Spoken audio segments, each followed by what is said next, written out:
બોડેલી તાલુકાના જબગામ પ્રાથમિક શાળાના ₹1.52 કરોડના 8 ઓરડાનું ખાતમુહૂર્ત કરતા જિલ્લા પ્રભારી મંત્રી શ્રી ભીખુસિંહ પરમાર, અન્ય અને નાગરિક પુરવઠા વિભાગના રાજ્યમંત્રીશ્રી અને છોટાઉદેપુર જિલ્લા પ્રભારી મંત્રી શ્રી ભીખુસિંહ પરમાર દ્વારા બોડેલી તાલુકાના જબગામ પ્રાથમિક શાળાના ₹1.52 કરોડના ખર્ચે તૈયાર થનાર 8 ઓરડાનું ખાતમુહૂર્ત કરવામાં આવ્યું હતું। આ પ્રસંગે મંત્રીશ્રીએ જણાવ્યું કે દેશના વડાપ્રધાન નરેન્દ્ર મોદીએ શિક્ષણ ક્ષેત્રે કન્યા કેળવણી અને બેટી બચાવો બેટી પઢાઓ થકી ખૂબ મોટું અભિયાન ઉપાડ્યું હતું, જેના પરિણામે આજે ડ્રોપ આઉટ રેશિયો મોટા પાયે ઘટાડો થયો છે। 2047ના વિકસિત ભારતના વિઝન સાથે વડાપ્રધાન શ્રી નરેન્દ્રભાઈ આગળ વધી રહ્યા છે, જેમાં આજે જબગામ પ્રાથમિક શાળામાં 8 ઓરડા સરકાર દ્વારા મંજૂર કરવામાં આવ્યા છે। વિદ્યાના મંદિરમાં બાળકો અભ્યાસ કરશે, જેઓ ભવિષ્યમાં ડૉક્ટર, વકીલ અને દેશના સારા નાગરિક તૈયાર થશે, તેમ તેમણે જણાવ્યું હતું। ઉલ્લેખનીય છે કે સમગ્ર શિક્ષા છોટાઉદેપુર જિલ્લામાં 80 શાળાઓમાં 331 ઓરડાઓ બનાવવા માટેનો વર્ક ઓર્ડર સમગ્ર શિક્ષા ગાંધીનગર દ્વારા આપવામાં આવેલ છે, જેમાં 155 ઓરડા પૂર્ણ થયેલ છે અને 136 ઓરડાઓ પ્રગતિ હેઠળ છે।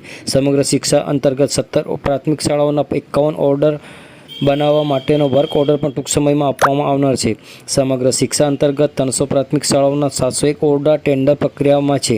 આ પ્રસંગે જિલ્લા પંચાયત પ્રમુખ શ્રી મલકાબેન પટેલ સહિત ધારાસભ્ય શ્રી જયંતિભાઈ રાઠવા, રાજેન્દ્રસિંહ રાઠવા, અભયસિંહભાઈ તડવી, બોડેલી તાલુકા પંચાયત પ્રમુખ શીતલકુંવરબા મહારાઉલ, જિલ્લા શિક્ષણ સમિતિ અધ્યક્ષ સંજયભાઈ રાઠવા, જબગામના સરપંચ શીતલબેન ડી રાઠવા, જિલ્લા પ્રાથમિક શિક્ષણ અધિકારી જે કે પરમાર, જિલ્લા શિક્ષણ અધિકારી આનંદકુમાર પરમાર, શાળાના આચાર્ય અને અનંતભાઈઓ, શાળાના બાળકો સહિત ગ્રામજનો ઉપસ્થિત રહ્યા હતા। બનવાના હોય અને આટલી બધી માતબર રકમ આપણી રાજ્ય સરકાર, ભૂપેન્દ્રભાઈ પટેલ સાહેબની સરકાર કેટલી બધી ચિંતા કરે છે બાળકોની, એનો એક નમૂનો છે।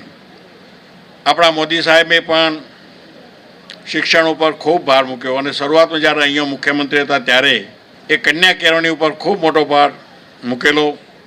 બેટી પઢાઓ બેટી પઢાઓ આ સૂત્ર સાથે એમને ખૂબ મોટું અભિયાન ઉપાડેલું, જે દીકરીઓ 5મા પછી ભણવાનું છોડી દેતી હતી, 7મા પછી ભણવાનું છોડી દેતી હતી, 10મા પછી દીકરીઓ ભણવાનું છોડી દેતી હતી, એ બધાના માટે એ ભણે અને ડ્રોપ આઉટ રેશિયો જેને કહેવાય એ 37% જે હતો એ આજે લગભગ 2% ઉપર આવી ગયું।